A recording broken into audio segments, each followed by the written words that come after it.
other substance-induced disorders. We will not go into the details of that. Quickly speaking, what is harmful use? How does ICD-10 see? So it's a pattern of use of psychoactive substance that is causing damage to health. So we saw that complication of substances are numerous: physical, psychological, financial, familial. But here we talk only of damage which is for the physical health or mental health, right? So the actual damage should have been caused to the health of the user. It does not include social, familial or legal harm. Why is it so? Why ICD-10 doesn't do that? Why ICD-10 doesn't include social, familial or legal harm, whereas abuse, DSM-4 talks of familial, legal or social harm as part of one of the features of abuse. ICD is used much more broader. It's not just restricted to one country, right? So the definition of legal harm might be different. For example, for us here, if you have 1 peg of alcohol, there is 30 milligram percentage of alcohol, blood alcohol level, then you are liable to be prosecuted, right? But in some countries, there is a zero tolerance. So even small amounts of alcohol, it's enough. In some countries, the blood alcohol levels will vary for you to be seen as legally fit for driving. So if you take that example, the legal or the social harm or the familial harm might differ from one country to another country. That's why ICD-10 doesn't use these parameters to assess or to give the label of harmful use. Harmful use is only used when the person has never been dependent on a particular substance. So it is a precursor to dependence, not necessarily that every harmful user will go into dependence, right? Abuse, which is used in DSM-4, as I was saying, that it is maladaptive pattern which the person continues to use despite not just physical problem or psychological, but social, occupational as well, right? Apart from that, also other things, like if he is using recurrently in physically hazardous situation, then he can be labeled as abuse. Failure to fulfill major role obligations or recurrent legal problems because of the use of that particular substance. Dependence syndrome, you people know about it, most of you, so I'll just give a quick recap. There is an evidence of tolerance. How do we understand what is tolerance? Yeah?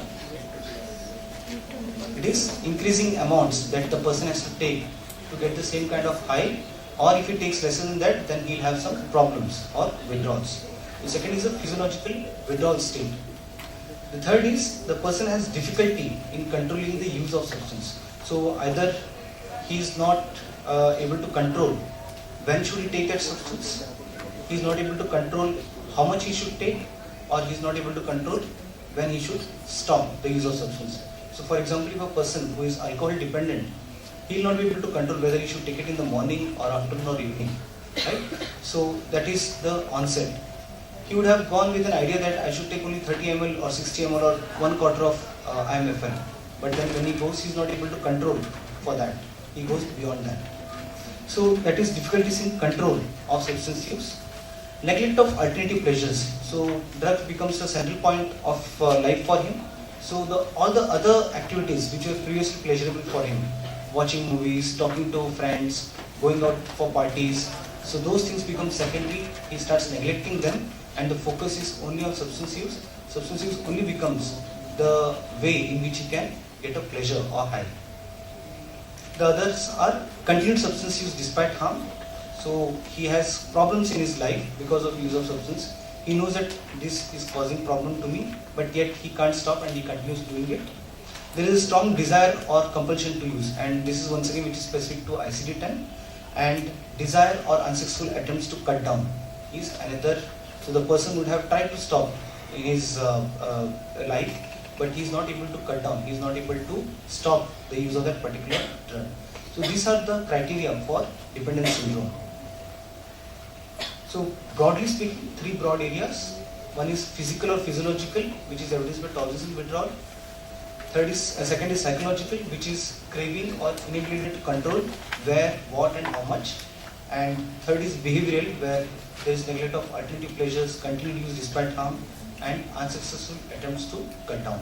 So these are the 3 broad categories of dependence syndrome.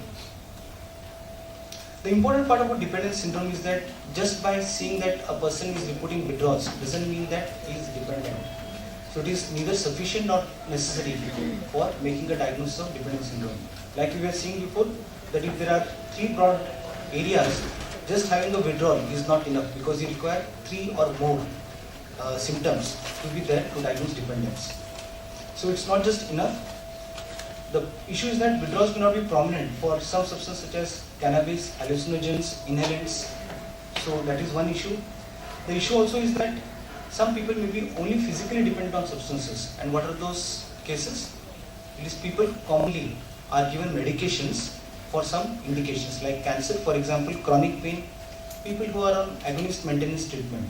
Now if they are physically dependent, for example, which means that if the person doesn't get his dose of medicine the next day, then definitely he'll have withdrawals. So if a patient who is having cancer, the usual dose of morphine for palliative pain is in the dose range of 240, 300, so around that range. So he's already taking the high dose, which means he's already tolerant to morphine. If he doesn't get morphine the next day, he'll definitely have withdrawals. But does that mean that he's dependent on the morphine? Yes? Does it mean that he's dependent on morphine? Yes. Yes. If a person is on agonist maintenance, like buprenorphine for example, if he doesn't get his buprenorphine, the dose of buprenorphine that we use is 8 to 10 to 12 milligram per day. If he doesn't get buprenorphine the next day, he'll have withdrawals. Right? So does it mean that the person is dependent on buprenorphine? Yes. How many of us believe that yes, he is still dependent on morphine or buprenorphine? There are very few hands. Right. The important thing is that mere physical dependence doesn't constitute addiction or substance dependence. Right? Other features which are more important are compulsion, desire to take, in spite of harm, neglect of other activities. These are not present. If a person who is using morphine for his cancer pain, his life would not revolve around drugs.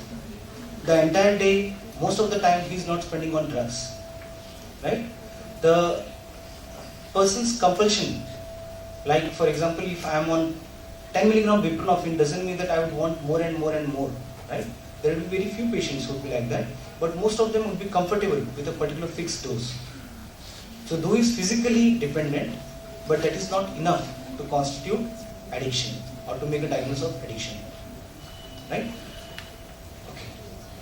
I was also asked to discuss a bit about the newer classification systems that might be of use to the residents. As you would know, DSM-5 has been recently released in April 2013 in the APA conference recently. There has been a major organization in the way DSM now thinks about substance use disorder. What they have done is they have clubbed substance abuse and dependence into a single category called as substance use disorders. So there is no distinction anymore of abuse or dependence because they feel that both of these terms are abused or misused a lot of time, right?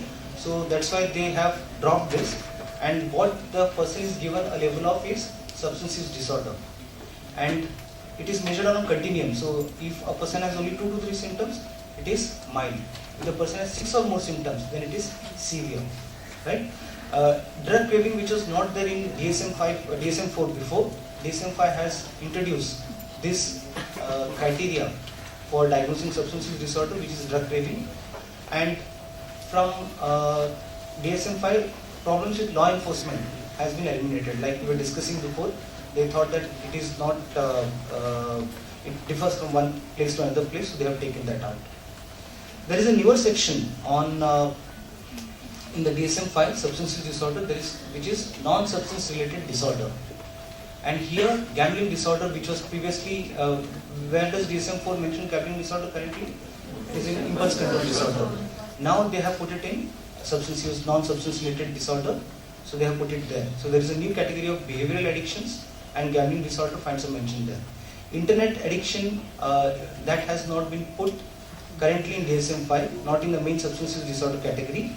It is put in the other section where they think that more research, more evidence is required before we make it a proper category or category of its own. So in case of substance use disorder, where they have clubbed abuse and dependence, they have put these 4 major subheadings or subgroups. So there is a subgroup of impaired control, there is a subgroup of social impairment, there is a subgroup of risk use of substance, and there is a subgroup of pharmacological criteria. So at least 3 should be there to diagnose substance use disorder in DSM-5. Right? So it's majorly a combination of the criteria that we see for abuse and dependence, and 1 or 2 criteria of craving and all has been added. So this is how the DSM-5 looks in terms of substance use disorder. Okay. In conclusion, it's an art which needs to be improved repeated practice. As you go on doing your assessments with substance use disorder patients, as you go on doing it, you gain more confidence and you become much more familiarized. We had planned to do a small role play on how assessment should be done. Dr. Atul and myself, we were planning to do a role play, but we will be not doing it right now. We'll put it under psychological interventions, and when we conduct role plays there, we will take that opportunity to do also role play on assessment. Thank you.